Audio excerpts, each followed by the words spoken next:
Imagine करो तुम्हारी life बहुत अच्छी चल रही है। तुम एक बहुत बड़े यूट्यूबर हो, तुम्हारे मिलियंस में सब्सक्राइबर्स हैं, लोग तुम्हें बहुत पसंद करते हैं, तुम्हारी पूरी फैमिली बहुत अच्छा अर्न करती है। बट फिर जो हुआ वो किसी ने नहीं सोचा था। एक दिन तुम्हारी शादी हो जाती है और ये शादी तुम्हारे लिए बर्बादी बनकर आती है। ये कहानी है ट्रिगर्ड इंसान की और उसकी बीवी रुचिका की।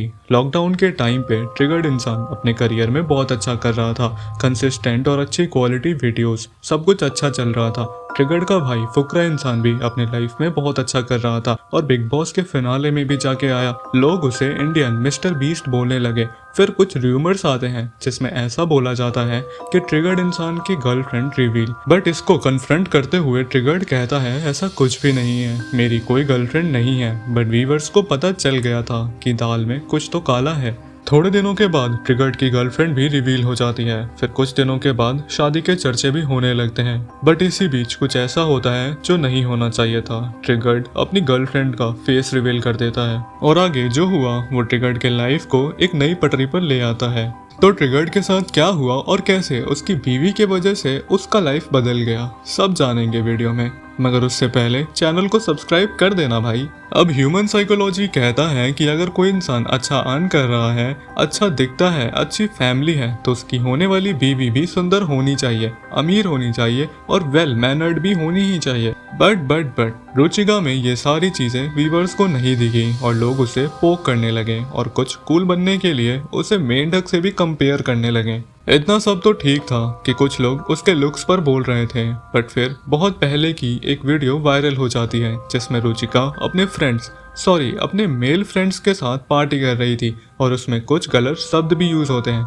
जैसे कि अगर सच बताऊं तो ऐसा वीडियो अगर किसी और के होने वाली वाइफ का होता तो उसे भी पोक किया ही जाता। तो ये बोलना कि वो ट्रिगर्ड की होने वाली बीवी है या वो मेंढक जैसे दिखती है इसलिए उसको इतना हेट मिला, तो ये गलत है। वो वीडियो गलत था और उसमें जिस वर्ड का यूज हुआ वो भी नहीं होना चाहिए था।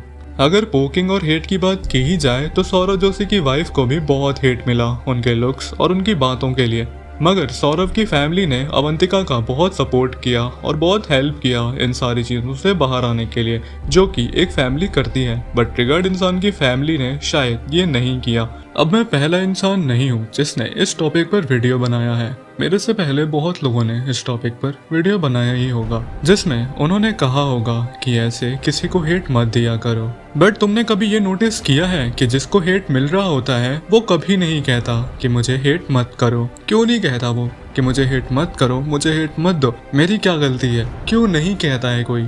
क्योंकि देखा जाए तो हेट मिलना भी ग्रोथ का एक पार्ट है। जब तुम किसी को हेट दे रहे होते हो तो तुम अपने पूरे दिल से और पूरे मन से उस इंसान को हेट दे रहे होते हो। एक फुटबॉलर जिसका नाम ज़्लाटन इब्राहिमोविच है, उसने एक स्टेटमेंट दिया था, I prefer to be hated rather than loved. I will be honest with you because when they say they love you, you don't really no.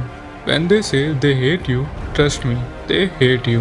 अब इसका मतलब ये है कि अगर कोई इंसान तुमसे कहता है कि वो तुमसे प्यार करता है तो तुम 100% श्योर नहीं हो कि वो तुम्हें सच में प्यार करता है या फिर नहीं करता है। और अगर वही कहा जाए कि मैं तुम्हें बहुत हेट करता हूँ तो ये ऑब्वियस हो जाता है कि सामने वाला तुम्हें बहुत हेट करता है। तो मैं जो समझाना चाहता हूँ वो तुम समझ गए होगे कि हेट से एक इंसान की ग्रोथ भी होती है, सिर्फ प्यार से नहीं होती। ट्रिगर्ड इंसान का जो ग्रोथ था वो प्यार से हुआ था, मगर रुचिका का जो ग्रोथ है वो हेट से हुआ। और तुम सबको ये भी बता दूं कि ये सिर्फ रुचिका का स्ट्रेटेजी नहीं था। देखा जाए तो कहीं ना कहीं अवंतिका ने भी यही स्ट्रेटेजी यूज की थी। और सिर्फ रुचिका या फिर अवंतिका नहीं, बहुत सारे लोग हैं जो इसी स्ट्रेटेजी का यूज करते हैं। तो अगली बार जब तुम किसी को हेट कर रहे होगे तो तुम ये बात जरूर से याद रखना कि तुम्हारे हेट की वजह से सामने वाले का ग्रोथ अच्छा खासा हो रहा है। तुम्हारा हेट आग में घी डालने जैसा काम करता है और सामने वाला बेटर मीन करता है जब तुम उसको हेट करते हो।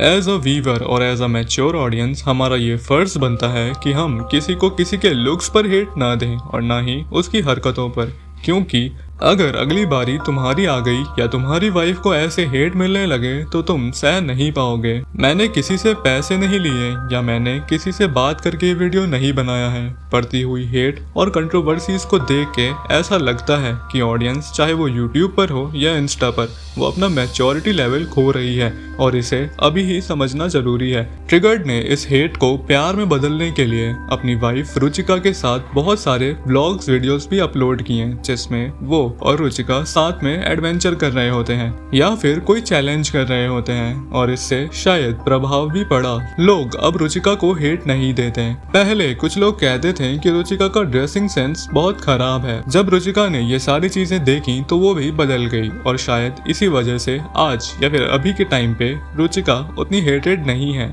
ट्रिगर्ड और रुचिका को एक अच्छे कपल की तरह माना जाता है, जैसे कि सौरभ और अवंतिका के साथ हुआ था। तो मैं आशा करता हूँ आपको समझ आया होगा मैं क्या कहना चाहता हूँ और आप समझ भी जाओगे और फालतू के हेट और अननेसेसरी बातें नहीं फैलाओगे। वीडियो को अभी तक देख रहे हो तो बहुत बहुत शुक्रिया। वीडियो को लाइक करके चैनल को सब्सक्राइब भी कर देना। मिलते हैं एक और नई वीडियो में जिसमें हम एक और नए इंसान का पोल खोलेंगे, जैसे कि हमारे चैनल का रिवाज है। बाय। मैंने सोचा आज मैं वीडियो में रुचिका को ले आता हूँ, तो प्लीज मैडम आ जाइए, मिलिए रुचिका से। भाई फिर से पागल बना दिया हमको। Dislike I hate you triggered इंसान, तुम हमको बेवकूफ बनाता है। रुचिका। ओ वेट, ये रुचिका नहीं है। पर ये तो रुचिका है। ये